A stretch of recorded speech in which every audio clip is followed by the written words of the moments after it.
વડોદરામાંથી પસાર થતી વિશ્વામિત્રી નદીમાં વર્ષોથી મગર અને કાચબાનો વસવાટ છે.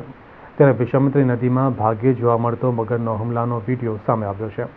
વહેલી સવારે મગર નદી કિનારે આવેલ એક શ્વાનને પોતાનો બ્રેકફાસ્ટ બનાવી લીધો હતો. વડોદરામાંથી પસાર થતી વિશ્વામિત્રી નદી અને તેના વર્ષોથી વસવાટ કરતા મગરો વડોદરાવાસીઓને ભેટમાં મળેલો એક મોટો વારસો છે.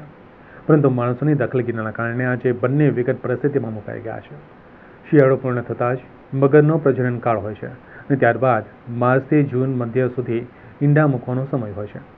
આ દરમિયાન મગર પોતાનું આશ્રય સ્થાન ઈંડા અને બચ્ચાને બચાવવા માટે માનવ પર હુમલો કરતા હોય છે.